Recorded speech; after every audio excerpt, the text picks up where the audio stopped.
Hello everyone. I welcome you all in your business studies class. We were discussing about financial markets. Today we will talk about capital market. तो capital market वो market होता है जो long term securities में deal करता है।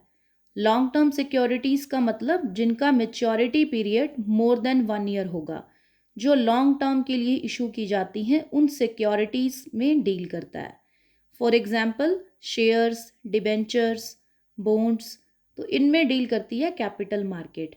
Money market जो थी वो शॉर्ट टर्म सिक्योरिटीज़ में डील कर रही थी। Capital market is for long term securities.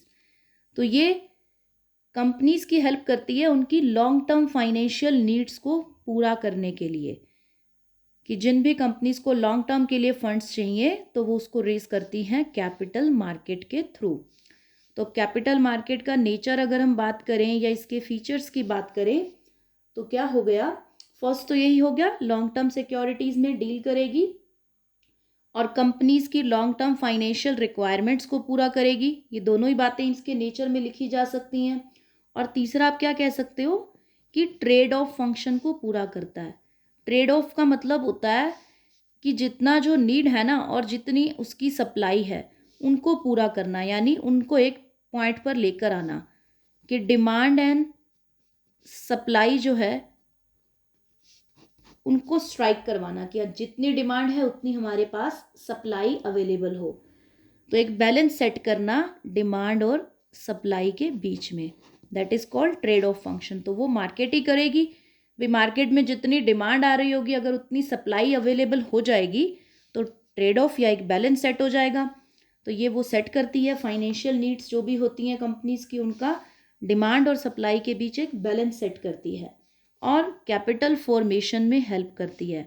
Capital formation का मतलब होता है कि हमारे देश में ज़्यादा से ज़्यादा इन्वेस्टमेंट किया जाए, कि जो फाइनेंस आइडल पड़ा रहता है, जैसे कि हमारे लोगों की स्मॉल सेविंग्स होती हैं, थोड़ा थोड़ा पैसा हम लोगों के पास जो आइडल पड़ा रहता है, अगर उसको हम कंपनीज में इन्वेस्ट कर देंगे, इंडस्ट्रियल सेक्टर में हमारे देश के इन्वेस्ट करेंगे, तो उससे देश में क्या होती है, कैपिटल फॉर्मेशन होती है। क्योंकि वो तो आइडल कैश पड़ा है हमारे पास, अगर वो इंडस्ट्रियल सेक्टर में हमारे देश में हम लगा देंगे तो उससे बेनिफिट होगा। कितना लंबा बेनिफिट होगा वो हम सोच भी नहीं सकते। देखो, अगर आप लगाते हो वहाँ पर तो उनका आगे वो एक्सपेंशन कर सकते हैं।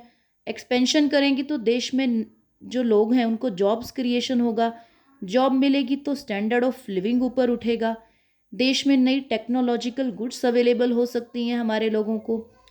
तो इस तरह से हेल्प करता है ये। नेक्स्ट कि लिक्विडिटी क्रिएट करती है ये मार्केट। अब लिक्विडिटी कैसे क्रिएट कर रही है, क्योंकि देखो मार्केट है, तो मार्केट में अगर कंपनीज रेज करने के लिए कैपिटल को लोगों को अपने शेयर्स या डिवेंचर इशू कर रही हैं, तो इसी मार्केट में जो इन्वेस्टर्स हैं वो वापस अपने शेयर्स को आगे दूसरे लोगों को या डिवेंचर्स को दूसरे लोगों को बेच भी सकते हैं। वो इसी कैपिटल मार्केट का ही पार्ट होगा। आगे इस कैपिटल मार्केट के पार्ट होते हैं प्राइमरी एंड सेकेंडरी। तो सेकेंडरी मार्केट में जो हम जैसे इन्वेस्टर्स हैं वो अपनी सिक्योरिटीज़ को किसी दूसरे पर्सन को भी बेच सकते हैं। वो आगे हम बात करेंगे उसके रिगार्डिंग।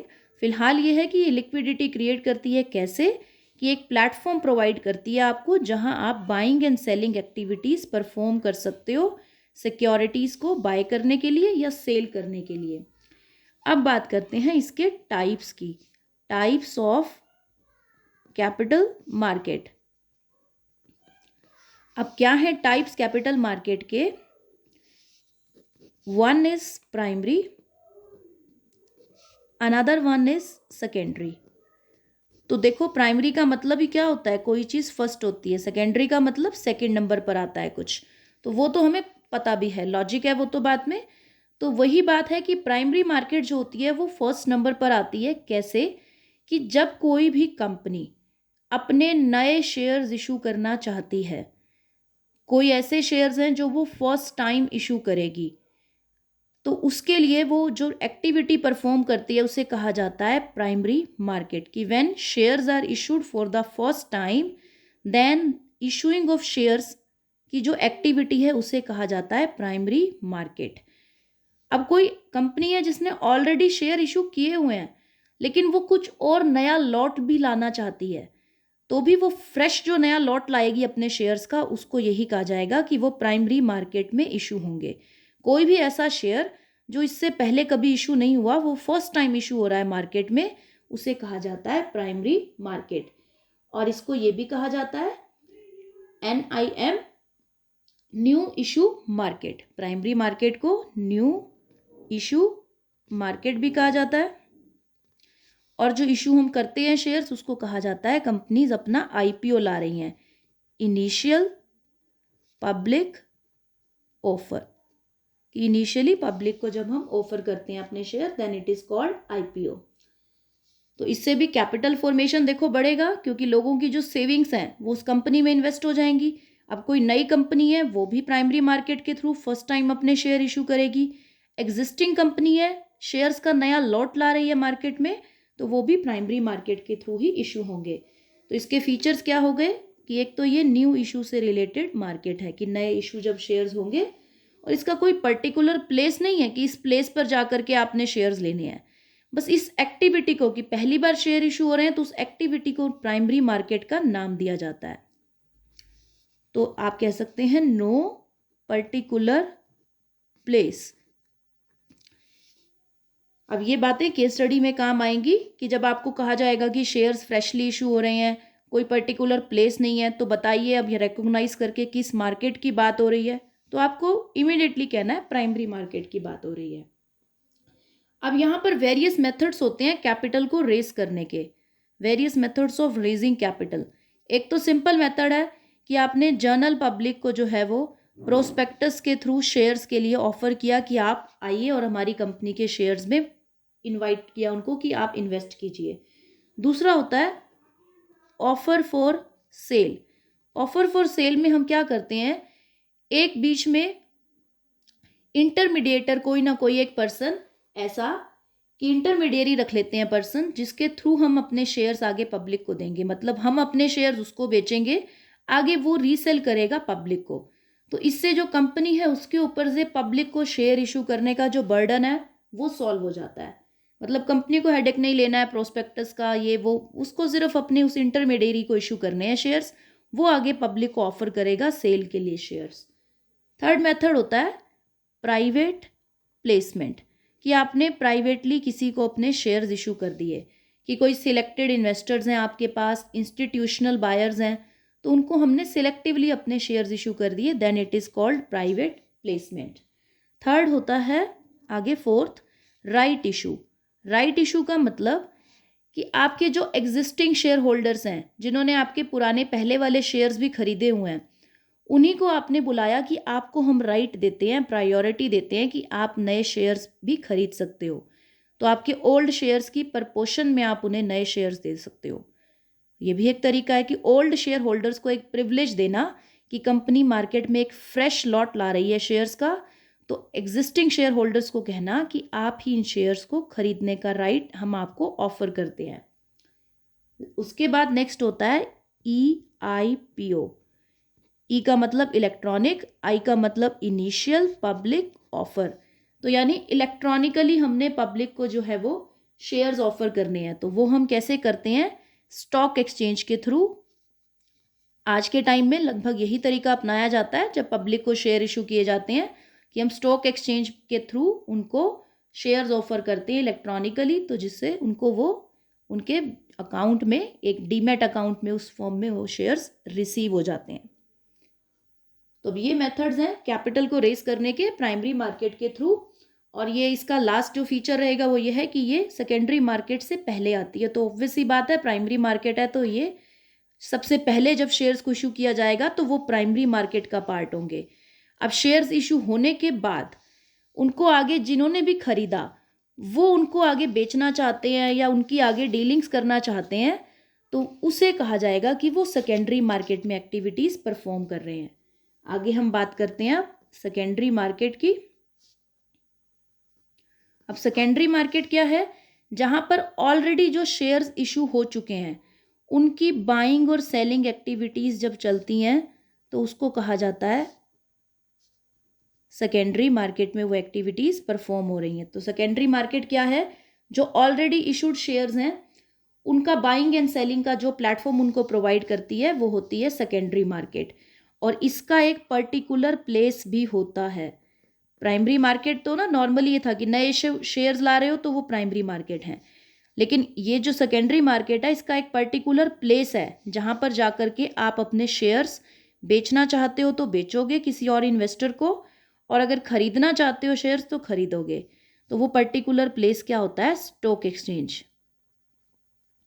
कि हम स्टॉक एक्सचेंज मार्केट के में स्टॉक एक्सचेंज के थ्रू अपने शेयर्स को बेच सकते हैं या फिर हम खरीद भी सकते हैं। और इसमें एक जो सिंगल शेयर होता है वो एनी नंबर ऑफ टाइम्स उसको बेचा या खरीदा जा सकता है, ओपनली अवेलेबल होते हैं। आप ये कह सकते हो कि ये एक ओपन मार्केट है जहां आप इलेक्ट्रॉनिकली जब चाहें शेयर्स 1 मिनट में बेचो, 1 मिनट भी क्या, मिली ऑफ सेकेंड में आप उसको बेच सकते हैं और खरीद सकते हैं शेयर्स को। ओपन मार्केट है। और इसमें जो शेयर का प्राइस डिसाइड होता है वो डिमांड एंड सप्लाई के फोर्सेस के थ्रू होता है। जो प्राइमरी मार्केट थी वहाँ कंपनी सेट करती है कि हमारा इतना शेयर प्राइस है, यहाँ डिमांड और सप्लाई के फोर्सेस के थ्रू सेकंड्स में प्राइस चेंज होते हैं। सेकंड्स में प्राइस जो है वो कुछ भी बदल जाता है। वो जितनी डिमांड है उस कंपनी के शेयर की और उस टाइम पे सप्लाई कितनी अवेलेबल है, कितने लोग बेचने में इंटरेस्टेड हैं, तो उसके बेस पे वो प्राइजेस सेट होते हैं। तो इसके फीचर्स क्या हैं? सबसे पहला फीचर क्या हो गया कि ये लिक्विडिटी क्रिएट करती है, क्योंकि एक प्लेटफॉर्म दे रही है आपको आपके शेयर्स को बेचने और खरीदने का। तो लिक्विडिटी क्रिएट होगी कि जब चाहो आप अपने शेयर्स को बेच के उसको कैश में कन्वर्ट कर सकते हो। तो ये लिक्विडिटी प्रोवाइड करती है। प्राइमरी मार्केट के बाद आती है, इसका एक पर्टिकुलर प्लेस होता है, वो प्लेस है स्टॉक एक्सचेंज। और ये इनकरेज करती है नई इन्वेस्टमेंट को। नई इन्वेस्टमेंट मतलब कि एक तो जब ज़्यादा एक चीज़ के बायर्स हो जाते हैं तो वो प्राइस अपने आप हाई जाता है, तो और नए नए लोग भी इन्वेस्ट करना चाहते हैं उस पर्टिकुलर कंपनी के शेयर्स में। अब हम बात करते हैं कि कैपिटल मार्केट और मनी मार्केट में क्या डिफरेंस है। वैसे तो बहुत क्लियर सा डिफरेंस है कि कैपिटल मार्केट जो है वो लॉन्ग टर्म सिक्योरिटीज़ के लिए होती है और मनी मार्केट जो होती है वो शॉर्ट टर्म सिक्योरिटीज़ के लिए होती है। तो firstly capital market is for long term securities and money market is for short term securities. अब कैपिटल मार्केट जो है उसके पार्टिसिपेंट्स कौन हो सकते हैं? बैंक भी हो सकते हैं, फॉरेन इन्वेस्टर्स भी हो सकते हैं, जनरल पब्लिक भी हो सकती है। तो यहाँ अगर मैं बात करूँ पार्टिसिपेंट्स, तो banks, general public, foreign investors, financial institutions, ये सब इनके जो है वो पार्टिसिपेंट्स हो सकते हैं, यानी पार्टिसिपेट करेंगे। या तो ये बायर होंगे या सेलर होंगे, कुछ भी हो सकता है। और मनी मार्केट के पार्टिसिपेंट्स कौन होते हैं? आरबीआई होता है। आरबीआई करता है सेंट्रल गवर्नमेंट के बिहाफ पर इशू ट्रेजरी बिल। बैंक हो सकते हैं, फाइनेंशियल इंस्टीट्यूशंस हो सकते हैं और कंपनीज हो सकती हैं। मतलब कहने का मतलब जनरल पब्लिक जो होती है ना वो मनी मार्केट में कम ही पार्टिसिपेंट बनती है, क्योंकि मनी मार्केट में जो ट्रांजैक्शन होती हैं वो काफ़ी हाई अमाउंट की होती हैं, तो पब्लिक से जो है वो कम ही पैसा वो उठाया जाता है। वो फाइनेंशियल इंस्टीट्यूशन, बैंक एक दूसरे से जो है वो मनी अरेंज करते हैं। नेक्स्ट क्या है कि इन्वेस्टमेंट किस में किया जाता है? तो इन्वेस्टमेंट कैपिटल मार्केट में तो शेयर्स में, डिबेंचर्स में, लॉन्ग टर्म सिक्योरिटीज़ में किया जाता है। प्रेफरेंस शेयर्स हो गए, बॉन्ड्स हो गए जैसे कि ज़ीरो कूपन बॉन्ड्स। और मनी मार्केट जो है उसमें इन्वेस्टमेंट किया जाता है कॉल मनी या call loans, treasury bills, commercial bills, इस सब में, कॉमर्शियल पेपर हो गया, तो इस सब में जो है ये डील करते हैं, इन्वेस्टमेंट की जाती है इसमें।